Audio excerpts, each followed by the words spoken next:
Le vrombissement d'un moteur. Qu'est-ce que c'est au fond?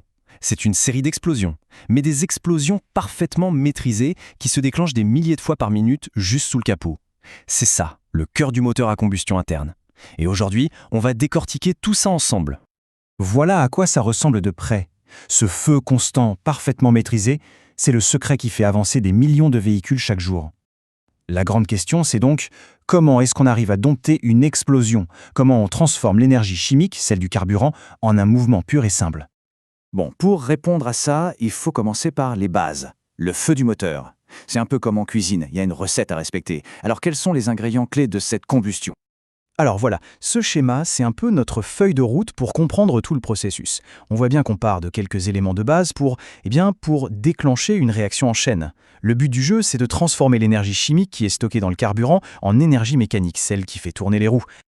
Et cette fameuse recette, au final, elle est assez simple. Il faut 3 choses. D'abord, bien sûr, le carburant, c'est notre source d'énergie chimique. Ensuite, il faut un comburant, en gros, de l'oxygène, qu'on va simplement chercher dans l'air. Et pour finir, il faut le coup d'envoi, une source de chaleur, typiquement l'étincelle d'une bougie d'allumage, pour que tout s'enflamme. Ok, on va s'intéresser au premier ingrédient, le plus évident, le carburant. Parce qu'avant de le brûler, il faut le produire. Alors d'où est-ce qu'il vient, ce fameux carburant? En fait, il y a pas mal de sources possibles. On peut en faire à partir de végétaux, de gaz naturel, de charbon.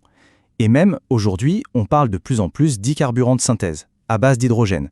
Mais bon, soyons clairs, la très très grande majorité de ce qui finit dans nos réservoirs, ça vient encore et toujours du pétrole brut et de sa distillation.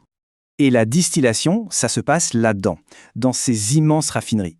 C'est un peu là que la magie opère. On prend le pétrole brut, on le chauffe très fort dans une tour de distillation, et là c'est un principe de physique tout simple qui entre en jeu. Les éléments les plus légers s'évaporent et montent tout en haut de la tour, alors que les plus lourds, eux, restent en bas.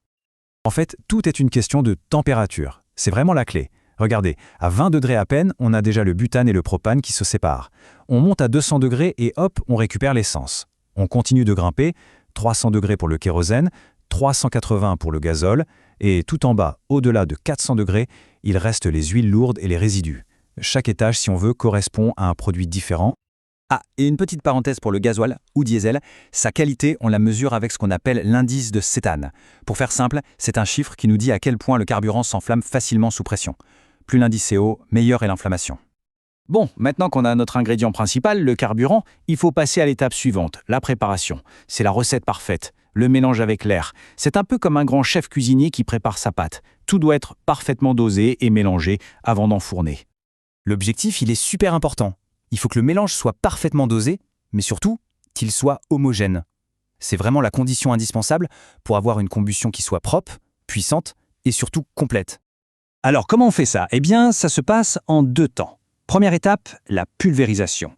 L'injecteur, sous très haute pression, va transformer le carburant liquide en un brouillard extrêmement fin composé de millions de minuscules gouttelettes. Et la deuxième étape, c'est la vaporisation. La chaleur qui règne dans le moteur va faire son travail. Ce brouillard de carburant va s'évaporer. Le liquide devient un gaz. Et c'est ce mélange gazeux, air et carburant, qui est enfin prêt à s'enflammer. Mais alors, ce fameux dosage parfait, c'est quoi? La proportion magique? C'est ce chiffre. 15 pour 1. 15 pour 1, qu'est-ce que ça veut dire? Ça veut dire qu'il faut 15 grammes d'air pour brûler parfaitement 1 gramme de carburant. C'est ce que les chimistes appellent le rapport stoichiométrique. Un peu barbare comme nom, mais l'idée c'est que c'est l'équilibre parfait. En théorie, avec ce ratio, tout le carburant réagit avec tout l'oxygène sans qu'il ne reste rien à la fin. Mais il y a une petite subtilité, parce que ce qui est parfait en chimie n'est pas forcément optimal sur la route. Et oui, tout dépend de ce qu'on cherche à faire, avoir un maximum de puissance ou consommer le moins possible. C'est un compromis permanent. Et ce graphique, il explique tout. En bas, sur l'axe horizontal, on a la richesse du mélange. Et puis on a 2 courbes, une pour la puissance, l'autre pour la consommation. On voit tout de suite que le point idéal pour l'un n'est pas le même que pour l'autre. Il faut constamment jongler entre les deux. Pour faire simple, si on veut la puissance maximale, par exemple pour doubler rapidement, le moteur va demander un mélange qu'on appelle riche, c'est-à-dire avec un peu plus de carburant que la normale. Le ratio descend autour de 12,5 pour 1.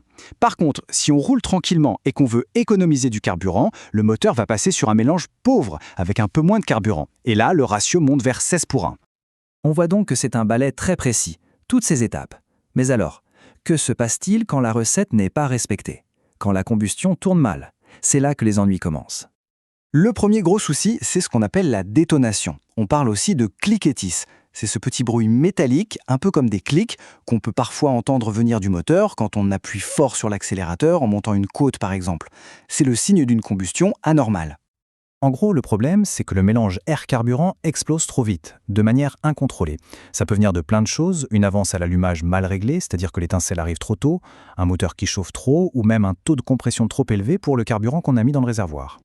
Et puis, il y a l'autre grand ennemi du moteur, l'auto-allumage. Attention, ce n'est pas la même chose que la détonation. Là, le problème, c'est que le mélange s'enflamme tout seul, avant même que la bougie ait eu le temps de faire son étincelle. Et pourquoi ça s'enflamme tout seul? Souvent, c'est à cause d'un point chaud dans le cylindre. Ça peut être un petit résidu de carbone qui reste incandescent ou une bougie qui n'a pas le bon indice thermique et qui surchauffe. Et bien sûr, un carburant avec un indice d'octane trop faible, ça n'aide pas du tout, au contraire. Voilà, on a fait le tour de cet art assez complexe de l'explosion parfaite. Mais toute cette mécanique de précision, ça nous amène forcément à une question pour l'avenir. Avec l'arrivée des carburants de synthèse et surtout des véhicules électriques, est-ce que tout ce savoir-faire, perfectionné pendant plus d'un siècle, est en train de devenir une simple pièce de musée? La discussion est ouverte. En tout cas, merci d'avoir suivi ce décryptage avec nous.